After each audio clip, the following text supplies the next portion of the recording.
What is up, guys? Steven 2000 here. Today, we have finally gotten the last 4 chapters of I Would Do Anything for Family by St. Wolfgang Pease Ambrose. For some reason, I did not read it. Why is it from chapter 39 to chapter 2? There we go. So, the 4th chapter is A New Life, The Next Generation, Epilogue Getting In, and Valentine's Day Short. And just for you guys out there, happy Valentine's Day, late Valentine's Day. So, let's get to chapter 40, A New Life, question mark. Dun dun dun. Desmond and Calamity looked up when the ground began to shake and a roar rumbled through the chamber. As they looked around, a random imp flew over them and slammed into the wall at the far end of the chamber. The boat scrambled up to the roof of the gas station. They were presented with a gargantua slowly lumbering towards them in the garden. Desmond left off the roof and started towards the gargantua. I remember in Garden Warfare 2 there's like gargantua. That's weird. And Calamity followed him in. As they closed the distance with the gargantua, it raised its power pole above its head, sprinting at them. Both Desmond and Calamity leapt to the sides. The power pole barely missed them. While the power pole missed them, it did crack the streets and send sharpened fragments of asphalt at the two plants. Both of them received minor laceration from sharpened asphalt. Desmond was first to get up, and using his hyper ability, he leapt up on the gargantua and began slicing away at their head with his thorn-covered vine. Calamity got up and tried to keep the gargantua's attention on him. Why are you giving attention on people when you just try to kill others? Yeah, but makes me wonder why are you shooting people to just get your attention? I don't know.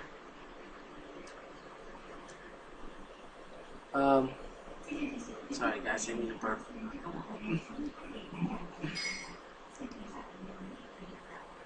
Okay. Gotta try to keep Gargantua and by shooting him and running around them. After a few minutes, the Gargantua began to slip on its own blood as it began to pull around its feet. Desmond leapt from the Gargantua as it fell on its back. Desmond landed beside the pooling blood and gagged in repulsion. He was quickly shocked as a giant fist wrapped itself around him. Desmond yelped as he was slowly crushed as he watched the gargantua push itself up, raise its free fist to provide a finishing blow.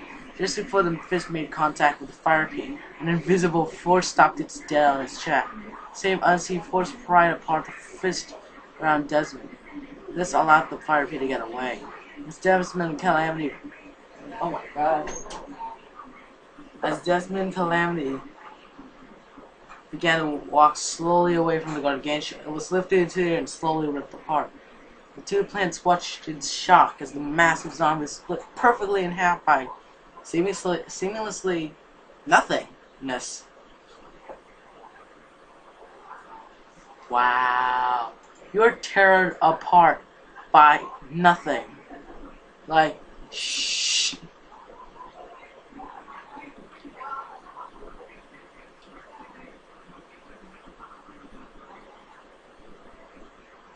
Oh no. Who cares?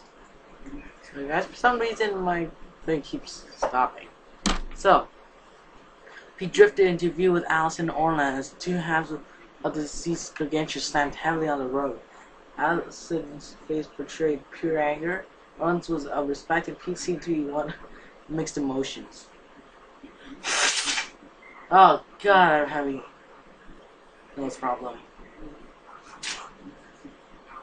Desmond slowly drifted back towards the gargantua away from his flaming blue mother. Yeah, flaming blue. What in Dave's name were you thinking? What made you think that was a good idea? Jeez, calm down, Allison. I am so scared of Allison right now because the character that I am scared the most by is Allison, and the character that I'm like easily that I would easily shriek at is definitely Desmond, because he changed a lot. I mean, seriously, a lot.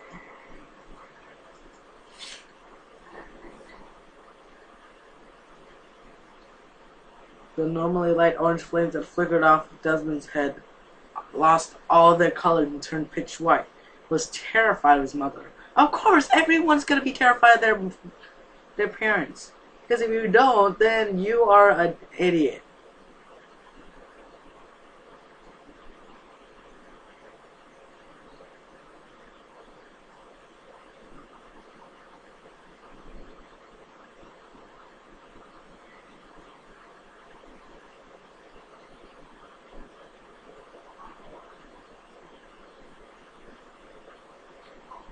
Who knows? But for some reason, I think By the Blood of Innocent is now deleted. I think. Like, I think Wolfgang deleted By the Blood of Innocent because I cannot find his By the Blood of Innocent thing. Yeah, he only has anything for the ones I love, a force stronger than an army, the tournament. Question mark, I don't know. One choice can change the world, and I would do anything for family.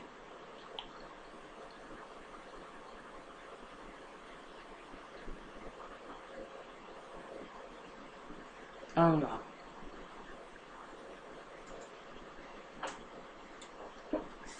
Anyways, I kind of got a bit. I don't know, Desmond replied quietly. Allison was unimpressed by his answers. Definitely, you always say unimpressed with someone else's answer all the time, Wolfgang. She was unable to yell at him again, as Pete seemed to have made up its mind. You did well, Pete complimented his son. Oh my freaking god! You're not even scared that your son's gonna be dead. LOL. You didn't back down despite the odds. For that, you gained my respect. And mine as well, Jim Dornan. Allison seemed to deflate while Desmond was in shock, and the color began to return to its flames on his head. But he could have died! This is your son we're talking about! Allison blurted out in an attempt to swing Pete's opinion. It didn't work. This isn't a real battlefield. Leaf wouldn't have let him die, told Pete. Allison yelled out in frustration and stormed out of testing chamber. Don't worry, your mother will calm down. Can't help it seems. Pete spoke directly to his son. Are you sure? Desmond asked. I'm sure. Otherwise she would have left me a good number of years ago. Pete looked down at the ground. The ring that had been a gift of his late mother sat on the ground. Desmond grabbed it and put it on his arm. LOL. Seriously.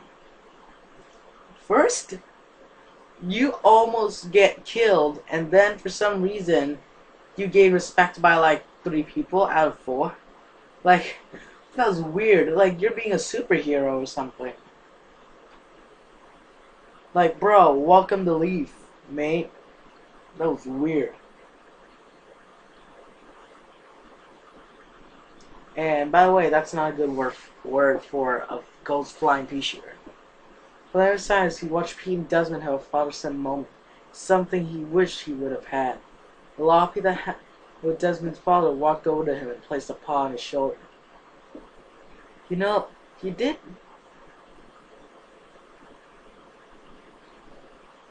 a great job as well. You stuck with your friend when you could have left him with a gargantuan. Perhaps your family name really only is a name. Loppy spoke to him. Calamity gave them a questioning look. What do you mean? I don't have a family name.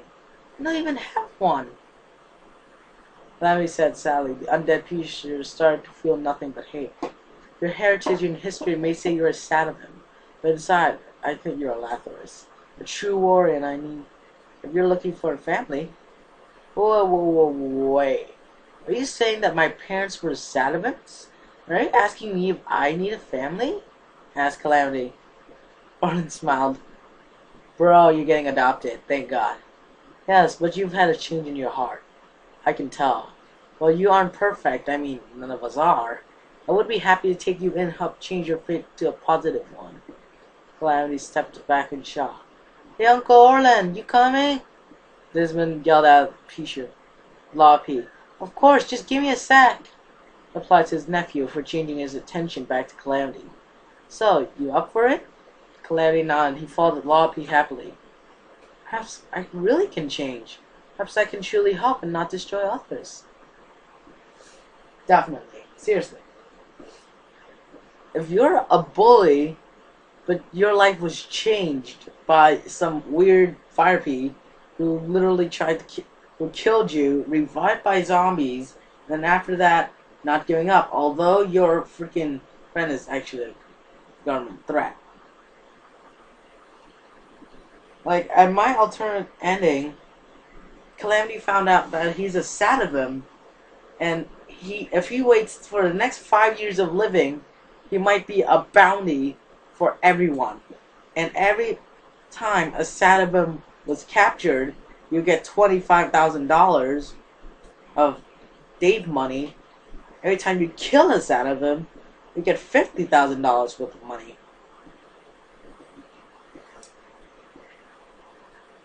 It's just worth killing people. I don't know.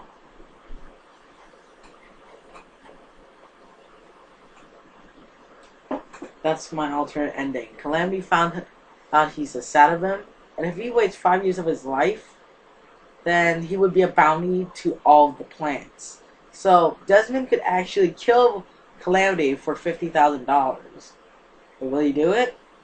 Find out later. I just did spoilers, I don't know. Sinatra wandered into Leaf headquarters with Allie. When she was in, she told Allie to search out anyone she may know, while Sinatra herself went off to do something she had been wanting to do for a very long time. Over the past few years, Sinatra and her parents, her uncles, aunties, cousins, they have all fallen out of contact with each other, and soon none of them knew how to contact each other. It was worrying Sinatra. I still don't know how you call her. Sinatra? Sinatri? I don't know. I just call Sinatra. So she wandered through Leaf until she found a large steel door. The word Central Database written on the sign beside the door. Joe was able to slip into the Central Database and sneak up behind the agency that seemed to be monitoring the security cameras that surround the base. Sinatra whispered to herself, "Dave, please forgive me for this." And she slammed Agent P from behind with a fire hydrant she grabbed beside the door. The agent hit the desk and slid to the floor. Sinatra cringed slightly as she moved to Agent Pete's, started by accessing the server that contained the names of every plant, living or dead, that had been in contact with Leaf at least once. A few minutes, without finding any name she was looking for, Sinatra began to get desperate. Agent P seemed to be coming, and someone knocked at the door. "I don't know who you are, but step away from the computer and no one gets hurt." Sinatra stopped still and thought to herself, "That voice, I know that. Peter?" Sinatra asked cautiously. "How do you know my name?" replied the plant. Sinatra stood slowly and turned to face them. Indeed, it was Peter, Commando he had once been engaged to. "Because we were to be partner, but the war took away from you. I'm not buying. Peter Elatius, it's me, Sinatra. We first met when we were sent to the same lawn. We were roommates. For 2 years we fought together for our owner Eric. After that, we came advanced, and we decided to abandon our posts and we headed to the cities. 4 years, we fought for survival in that tower." "No. How do you know all that?" "Unless I think I remember, Sinatra. What happened to you? I woke up one day and I thought I'd forgotten something." "Well, Peter, it's alright. I explain everything when I introduce you to your daughter." Yep, so Peter is actually Sinatra's fiance, I don't know, fiance,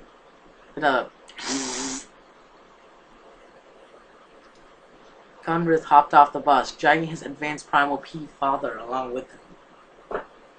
A Sadivim, as he walked slowly towards the Leaf headquarters. After a few moments, he was approached by a banded cactus, who was one of the guards. "What are we here?" she asked in a rather Western accent. "Wait, what are we here?" "A war criminal," Conrad replied as he dropped his file to the ground. He pulled the document out of the pack and gave it to the bandit cactus. Bandit cactus frowned for picking up the unconscious Primal and asked Conrad to follow. Conrad followed the bandit cactus into the HQ and through the prison located towards the back of the base. Conrad watched with satisfaction as his father was thrown into cell and left there, bleeding lightly from chaotic gain from laying against the floor. Bandit cactus turned to Conrad. Well then, who do I have to thank for making my life easier? Bandit cactus asked. Conrad. Now, I'll just be on my way then. Conrad started to leave, but Cactus grabbed Conrad. This caused Pisher to wince as a few spiked into his shoulder and stem. You aren't going anywhere, sad of him. Bandit Cactus spoke slow and methodically. Oh, you aren't going anywhere, sad of him. Bandit Cactus spoke slow and methodically. She had been planning this moment for a long time. You have a hefty price on your head, sad of him. You're worth enough for me to retire and settle down with everything I want. Conrad punched Bandit Cactus. That released him, and he made a break for the door. Conrad emerged into a long corridor. The doors leading to mainly sleeping quarter lines and the hall and at the end, the lobby. Conrad managed to hike down the halls and enter the lobby without any problems. He was able to slip into infantry without being stopped. Conrad let an alien flower cover the deep wounds. The bandit cactus and impaled him before he thanked them, left the HQ. Conrad walked to the nearest bus station, waited for the bus to arrive so he could capture the next man on his list. His mother. Outside, she sat on the wooden bench that was set up in the lobby of the large metallic leaf HQ. She looked around for a few minutes, but though she noticed her mom walking into the lobby, she seemed to be flirting with a commando who seems to be enjoying it, in fact. Looks like the two were old friends. I walked over to her flirtatious mother. Mom, who is this? I asked with a disapproving tone. Why, this is your father, replied her mother, Sinatra, with a flourish. My dad? I asked in astonishment. Indeed, you have your mother's eyes, spoke the commando Pete. Sinatra giggled slightly before pulling the boy into a tight hug. I gagged slightly before she giggled lightly at her mother. Thanks, Dad. I'm going to have to get used to that. Sinatra giggled again before she smiled at her daughter. There's only like pea shooter and sunflower shipping or something. Sinatra looked into Commando's Pea's eye and smiled. She seemed to be getting closer and closer, and soon they were both kissing. Thank God I have tried to forget everything about kissing. And now I did not remember how people kiss. So I was like, I could just say everything.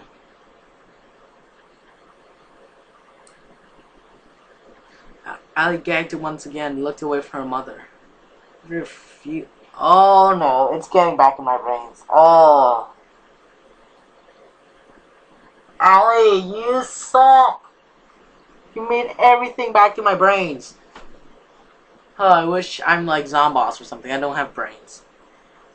Oh my God, Ali. You just hurt my brains.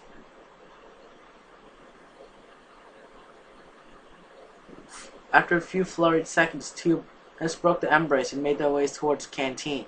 Ali followed her parents to the canteen and got herself some food alongside her parents. Desmond groaned as he, his father, Orla, and Calamity walked out of the train center into the lobby. The smell of food made Desmond hungry. Pete saw the expression on his face and changed the direction he was traveling in, and now hovered towards the canteen, about the same pace as his son. Orla and Calamity has also changed paths as they also headed towards the canteen. Once Pete, Desmond, Orla, and Calamity were in the canteen, they all took a seat at one of the tables. While Pete hovered above the bench that everyone else was sitting on, Desmond quickly got up and helped himself to some of the food that being served on the bench, while Calamity fought the urge to bite any of the plants around him. Why aren't you eating anyone? Because seriously, Calamity, you're a zombie Pisher. Pete and Orlan patiently waited for Desmond to finish eating. They were soon hanging out of the canteen out of the lobby. He looked across the floor and found Allison walking out of the training center. A look of calm on her face. Pete drifted to Allison just as she was about to enter the hall that leads to the infantry. Wait, infirmary. I always call it infantry. Hey Allison, I'm sorry for what happened beforehand. Pete spoke softly and quietly. Allison did hear him though, but she stopped and slapped a paranormal P-shirt. That was for angering me. Allison stopped speaking and hugged Pete lightly. And this is for forgiving me. Pete returned the gesture. Wait, this is so much like How to Train Your Dragon. He lives, he breathes. Why? You dead already? I was looking at the dragon. If you want to watch the dragon, just watch How to Train Your Dragon. But you're dead.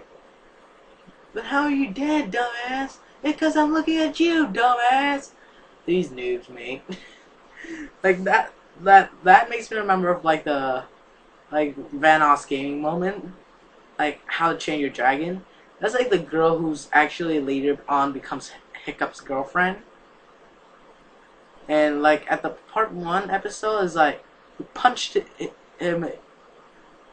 She punched him and then said that is for making me scared, and then kissing him because that's for everything else.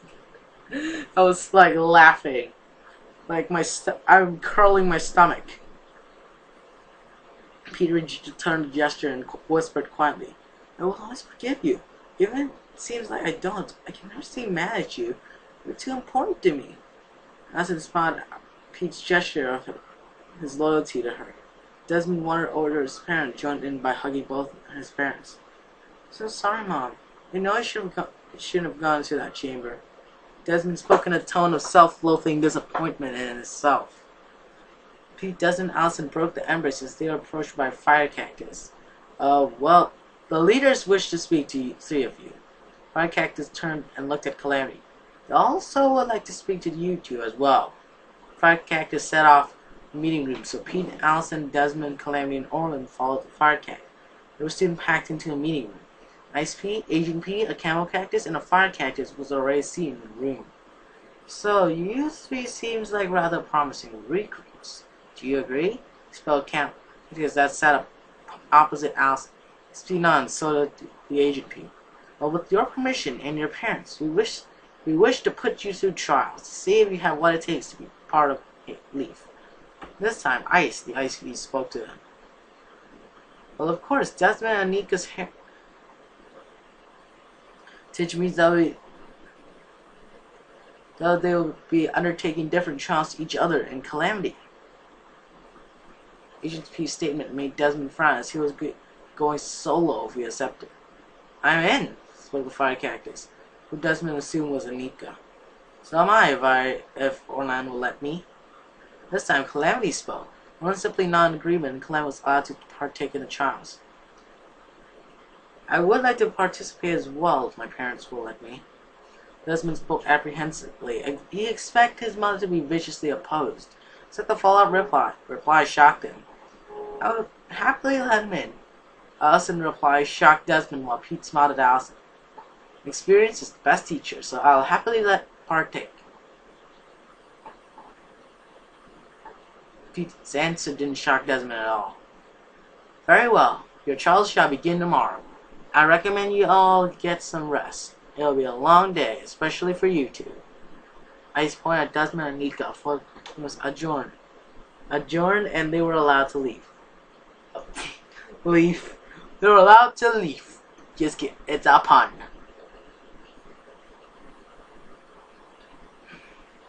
Desmond awoke the next morning. Felt like a lump lay in his throat as he dreaded the upcoming trials that would decide whether he had what it took to get into Leaf or not. The young fire Pete walked out of the sleeping chamber he had been lended by Leaf for the night. He walked into the strange and quiet lobby. It was very early in the morning, and at this time only himself, Calamity, Anika, his parents, and a few guards were awake this early. Desmond looked at his parents. His mother, Allison, lay on Pete's shoulders as they both sat beside the fountain. Desmond joined Calamity and Anika in the canteen as he grabbed a bowl of plant food as well as a glass of water. "A little glass of water, please. Fresh and flanky from the beef. Need some tea whenever you can do it. Yeah, a tea. And while I get a middle now, a teeny tiny small request. some coffee shop for my door whenever you can do. Oh, I don't care about you today, so I don't know what to do now. I don't care about you, I don't care, cause I would give a damn yo. I'm just remaking a glass of water from MLP, that's weird. Hey, could you please just go outside, please, Ryan? I'm done recording, just... Yeah. First rule, when recording, always lock the freaking door. Ugh. He's been interrupting my recording so many times. He also deleted my upload of Team Fortress 2, which took me like the whole morning and the whole afternoon. And it's like 1,000 minutes. And I was like so tired right now. Like, it's gonna take the next 5 hours, maybe 6, I don't know. Like, it's gonna be so long. It's so long to get that. It's like, I'm gonna have to wait 21 more hours. Just to wait.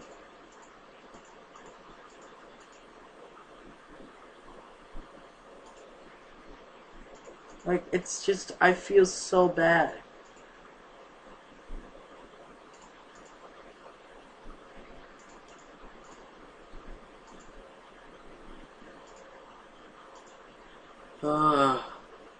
Wait a second, guys. I need to wake up a bit.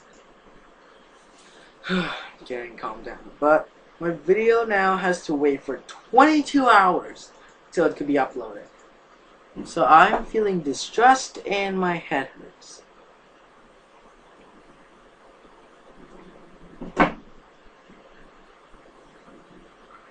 He sat beside Calamity and across from Anika. Fireflower seemed to be shaking slightly as if she had seen something horrifying. Wait, I thought it's a fired cactus. Desmond shook it off and ate his food. For a few minutes, the group of three were approached by the Agent Pete, been at the meeting the day before. Could be Peter, I don't know. Alright, you three. I hope you're all ready to go. So, would you all follow me? Nika, Calamity, and Desmond get up from the table and followed the Agent Pete to training center. Right, Fire Cactus. You're in the first chamber. Agent Pete pointed Nika to the first chamber before speaking to Calamity. Right, Calamity, you're in the second chamber. And Desmond... Agent P approached the young Fire Pete. You're in the third chamber. Desmond thanked the Agent P and set out to his chamber. First few trials were easy for Desmond. A few parkour courses that Desmond managed to race through, while he also fought a few ground coasts in close quarter environments. Next, Desmond was to dispatch of a small contingent of elites on a map that depicted an area of suburbia dubbed Sharkbite Shore. Oh, is that like the place where there's like huge ships in the middle? A huge ship in the middle? I think. Desmond positioned himself in the town and let elites come to him. At first, he quickly dispatched of the two Scubba soldiers that had gone ahead with Reckon. He was battling a marine biologist who had warped right up into Desmond's face. Desmond was blown onto his back by the force of regulated fish guts. Ugh, fish guts! What are you giving him, kidney? What are you giving him, fish kidneys? Desmond lit the marine biologist on fire with his peas and managed to vanquish them after being hit again by the dolphin blast. Desmond grabbed the dolphin, hyped it to the sandbanks of the beach at the end of the park, threw the dolphin into the ocean, where it swam away into deeper water. Desmond returned to the town, where he was tackled to a wall by a smoke-crossed All-Star. Desmond was left stunned and dazed as the smoke-crossed star dropped him to the ground and lapped and the sun fired him. Desmond came to his senses and opened his right paw. Mine snaked its way out, and Desmond laid waste to the brood of Zami's face. The cross star dropped their weapon, gripped their face, and he yelled out in pain. Desmond quickly put the All-Star variant out of their pain with a few flaming peas. A few minutes of near silence, the only noise being the leaves rustling across the paved grounds at its town center. A volley of ZPGs exploded near where Desmond had decided to hide. The fire pea launched out of its cover and was presented by an awe-inspiring sight. What is it? Over 13 foot soldiers of varying variants occupied the rooftops, their weapons aimed squarely on Desmond. A sharp crack broke the air as a camel ranger pulled the trigger and hit Desmond's square chest. A split second later, foot soldiers pulled the trigger and the sky was filled with pellets of every color. I remember there's the scuba soldier, the foot soldier, the Centurion, General Supremo, Tank Commander, Arctic Trooper,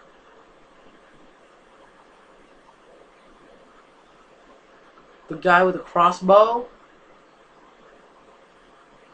Didn't remember his name. Don't judge me. The camo, the guy with the sky trooper, the camo soldier. And yeah, I think that's pretty much it. I only know it's 9 foot soldiers. Split second later, Desmond yelled out, and after a few seconds, a foot soldier threw a stink cloud down to the young fire pea to finish him off. Both soldiers stopped firing, confident they had taken out the fire pea. Desmond groaned as the chemicals in a purple smoke cloud began to eat away at him. He also began to see visions in the smoke cloud. His terrified mother, his shocked father, his worried friends. He seemed to be emboldened. Desmond, a sudden urge of energy, enhanced the fire pea as he hypered towards the smoke cloud. He jumped onto the rooftop. Why are you being that fast anyways? And my mom just asked me if I want to go grocery shop. For some reason, she's the only person who likes grocery shopping. Because I'm so dead right now.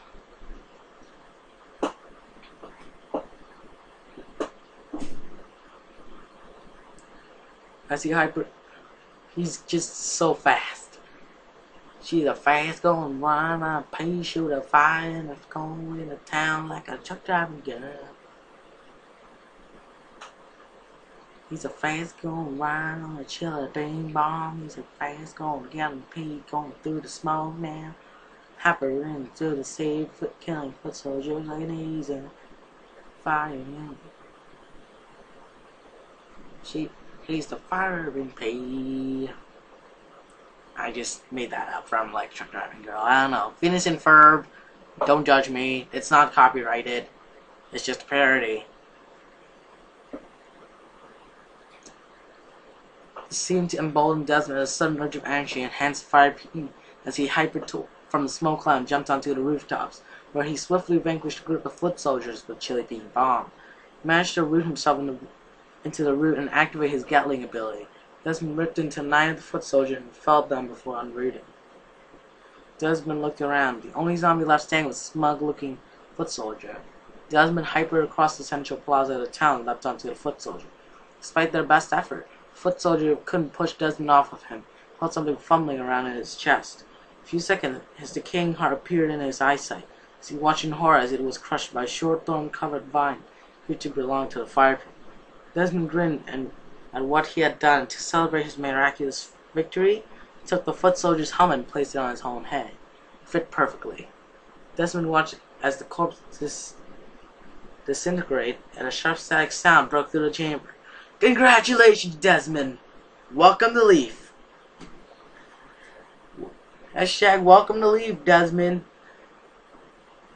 This is so much like Man United, like Tony Marshall, or I don't remember his name, something Marshall. At his debut, he scored a goal, and then like the spectator, he's the person who's doing the voice for the soccer match. He's like, "Oh my God, Marshall! What? Congratulations, Marshall! Welcome to Man United." It's like that. Yeah. And sad face. That was the last chapter, and the official ending of the story. No, someone has requested to do an alternate ending. I have happily let them do so. If you want to write, I have happily let them. So, if you want to write an alternate ending, just hit me up and I'll help you do it. Well, this was fun and awesome and fun to write about. And I really hope you enjoyed it. If you want me to add anything, let me know. Got an idea of future? Also let me know. For now, I bid see du revoir, and I'll see you by the blood of innocent. Which was deleted because I cannot find it. Frick all. In the Valentine's Day short.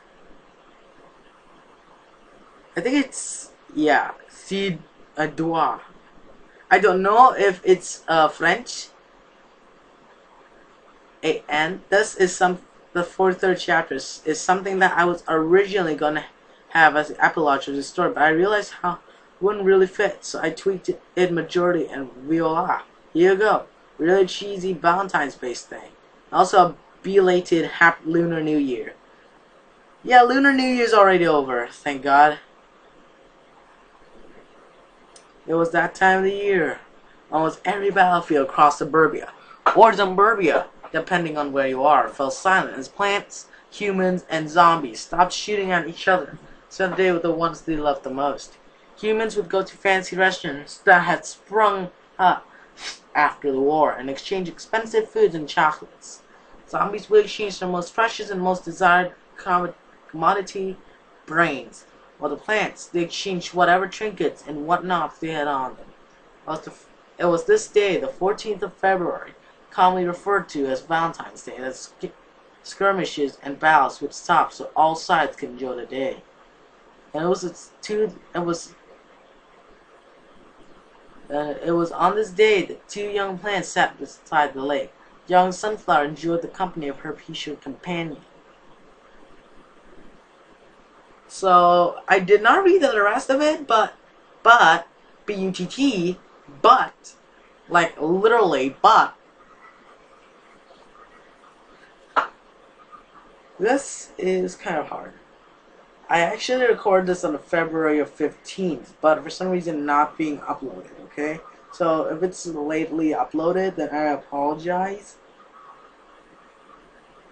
Because my computer has been shutting down a lot, so I cannot read this. I have to take a picture of the freaking story and then read it to you guys. Thankfully, there's something you call pasting pictures.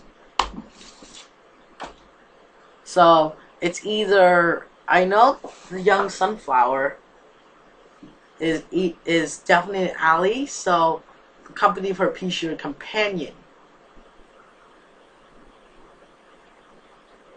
So it's either Calamity or Desmond. I would say eeny, meeny, miny, Calamity, because back on the other episodes, Bernard actually was in love with Allie, and then Bernard was killed, and Allie was talking, and then Calamity had talked about his past to Allie, and they both seemed strangely together after Calamity said the story, and Allie just hugged him.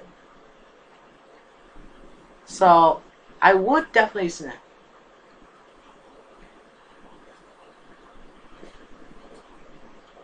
enjoying the company of her pea-shaped companion, one of his arms over her as she laid her weary hand on his shoulder. It's been a long day for both of them. So it's Calamity, the disaster pea-shooter. I'm sorry, Calamity, you're not disaster, but although your name is kind of disastrous, but who the frick cares?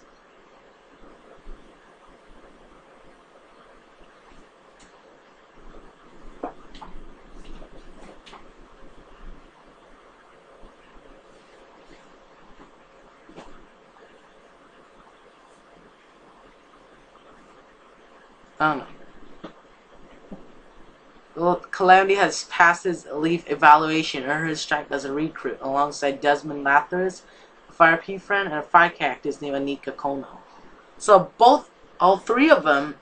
So at 42, we only know that Desmond actually become a recruit. But then on this chapter, we knew that Calamity and Anika was also a recruit now. The only person that I love the most and still is not a recruit is Allie. Why Allie is not in the Leaf recruits? You know what, Wolfgang?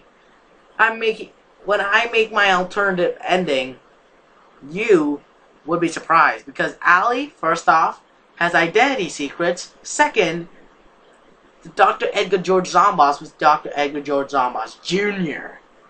As his father was ruling the half east of the Earth, and also that everyone would, and after that they have to wait for freaking 7 years because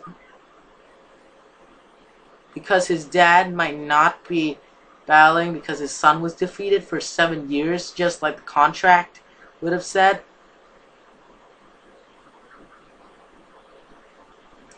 So yeah.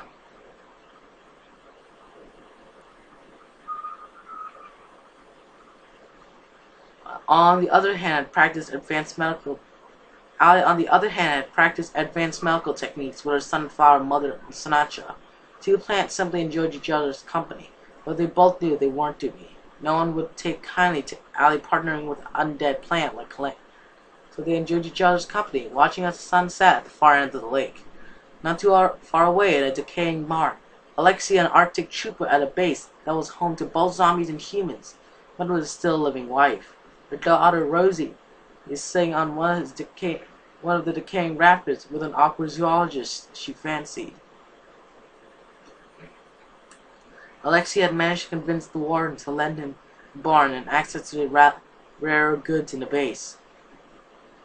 The exotic foods treated his wife to a candle-lit dinner beneath the stars. Rosie had asked if she could join her parents with the zoologist she had asked to be her Valentine. Rosie thought back to when she had asked the night before, and she giggled. The zoologist had panicked when she asked and spluttered out a mix of yes and no's, until Rosie kissed him and said she would see him the following day. The zoologist looked around awkwardly. Whenever he and Rosie locked gaze, he began to blush and think, "Why me? Of all the inhabitants, why me? Is it my porcupine?" Rosie would giggle and the two would break gazes. Desmond wandered the streets of suburbia, head hanging low whenever he passed a couple as didn't have any plans to spend the rest of the day with. The helmet he had scavenged off a foot soldier kept his face mostly hidden to most of the plants, humans, and zombies as he passed. The strange sight seeing the three races pursuing the street together. What made Desmond even more confused was the fact that Chopper was side by side with not only a sunflower, but also an engineer, a Chopper natural enemy, as his father liked to call him, in a flamboyant human woman. Desmond sat down at the bench he was passing and watched the odd group enter a small restaurant, one he hadn't seen before. Curiosity coursed the young fire pit, and he soon found himself approaching the door and the group had gone through. He himself was able to follow them through, and also stepped in front of Desmond. "Sorry, kid. Partners only tonight. Come back another time." The all-star spoke in a gruff voice. Desmond let out an infuriated huff and started wandering away from the all-star in the small restaurant. Desmond is hashtag forever lonely. Forever lonely. Why Wolfgang? Why do you have to? Oh my God! Why not Alexis? Why not freaking Zomboss? But why you use Desmond? Oh my God! He always uses my favorite characters, and literally just shoot, just firing bullets of like stress into my head. Like out of the three characters, like I would like my top 5 characters. The 3 of them is the Lazarus family, Ali, and Calamity. That's it. No excuses.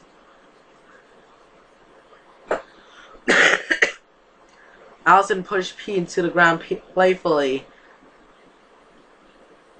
before leaping on the paranormal P-shirt.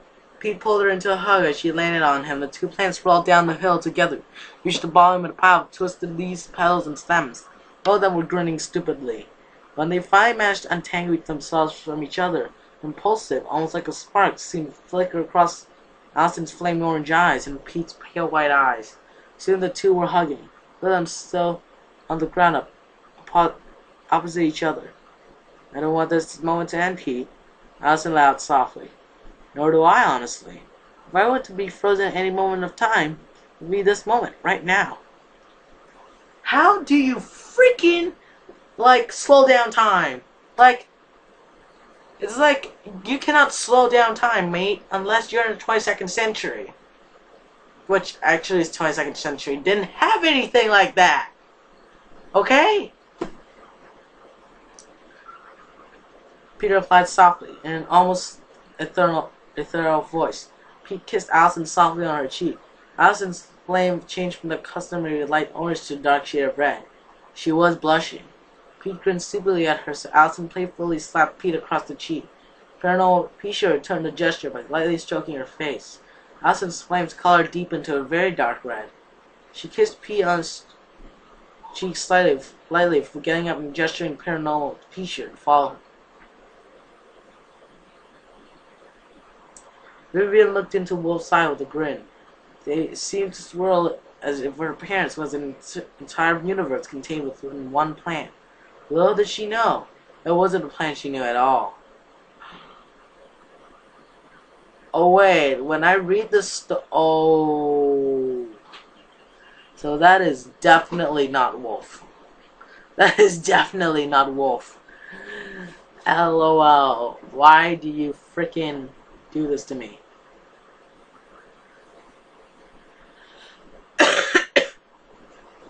Sorry guys, my voice is cracking. And by the way, I already have puberty, just saying. And my thumb hurts. Wait, what? I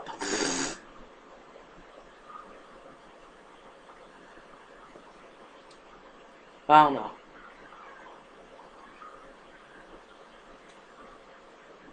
I don't know what I'm gonna do. I mean, I don't know.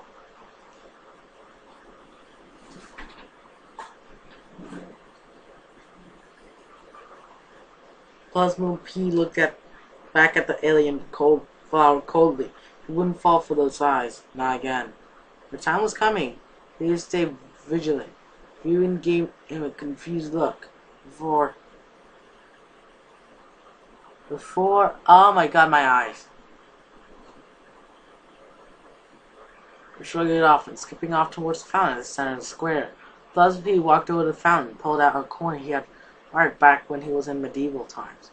Took the coin and fountain with a flourish. What did you wish for? Asked Vivian with a curious tone. I told you it wouldn't come true. Said the Plasma P with a monotonous voice. I'm a fool and an idiot, and I'm not no replacement for my father, but he was my real father. Vivian began worrying for the Plasma P as they stared blankly into the water of the fountain. Vivian placed her equivalent of her right hand on the Plasma P's shoulder. Hey, you alright?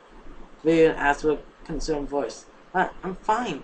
I'll be fine, replied the Plasma P. Feel her presence in the near area. He couldn't tell why she was near. Perhaps it was all love in the air that was beginning to make the Plasma P feel sick. Are you sure? I can... No, just go. I'll catch up. The P's interruption of alien flower caused her to stammer slightly before she nodded and wandered off. Plasma P began to regain his composure. He followed after the alien flower slowly. A flash flickered across his stone-cold eyes as he witnessed the alien flower being flattened by a truck, be driven by a drunken fool. There bloody remains all over the floor. Plasma P shook his head, saw that the alien flower was only just beginning to cross the street. That would be her doom. He would have been happy to let the alien flower be flattened, but something inside him took over and he was grabbing the alien flower and pulling them a rope. Chuck careened past them barely. Plasma P smiled intentionally until he looked down. The alien flower looked deathly ill. And watching horror as the alien flower, no, Vivian, a plant he never knew, as her eyes began to tear up. I feel great. They didn't whisper as she uttered her final words. Plasma P released her calls and summoned Psych, a judicator, and rebuked the plant. The soul's feeding to a dim grade and he left the soul to its own devices. Keep it safe once it completes its journey to its new home. Before he could vanish to reap other souls he needed to, someone spoke out from behind him. A doing? Question mark. Dun dun dun. So, just a summary. Calamity is now in the Lazarus family.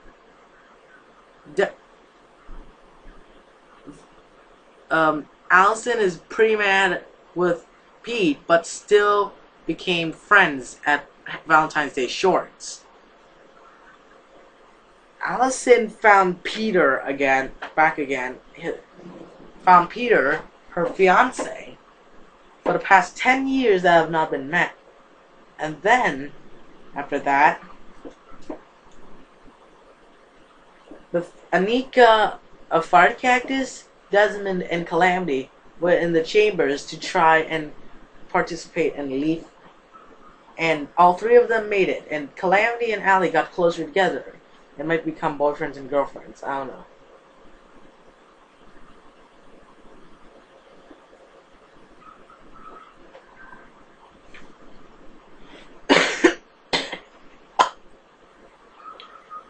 Desmond is forever alone in Valentine's Day, and he felt very sad even though he completed Leaf.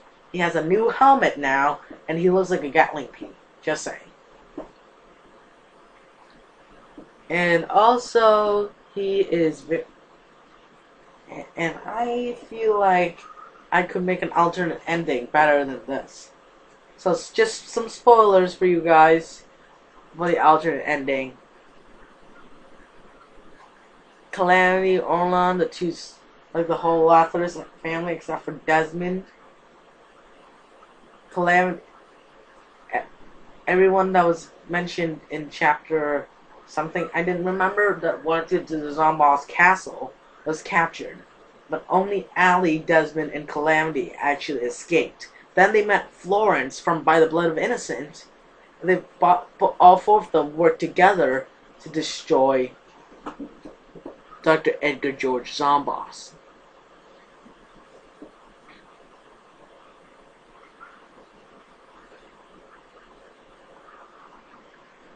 And then all four joined forces to destroy Zomboss. Try to destroy the fleece called the Shrouds of Eden. By the way, that's from Assassin's Creed Syndicate. That was used by Zomboss to conquer not only Suburbia, but also capture the east half of the Earth. Legend states that the fleets might explode when destroyed. Its explosion, as much as a nuclear bomb, and could only, if lucky, let you live for the next hour if you're directly in the explosion.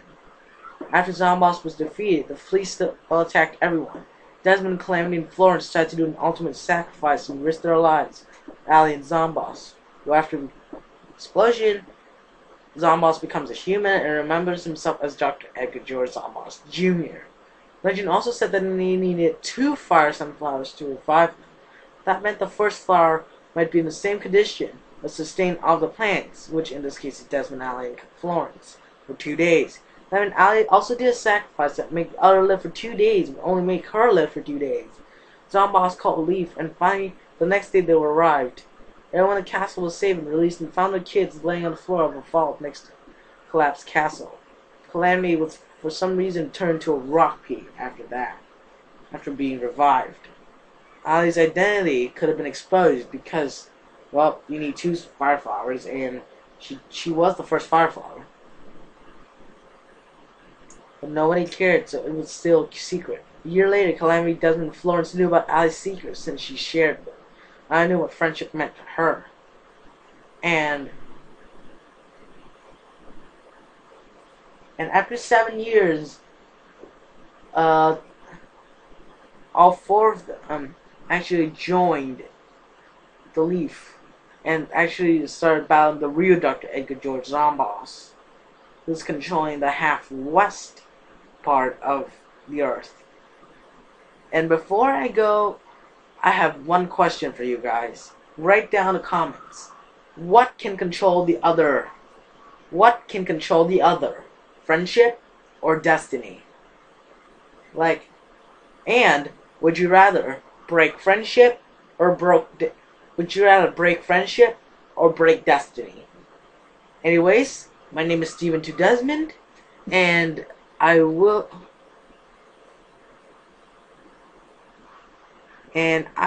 see you guys at some time. I don't know. 2 days later, I don't know.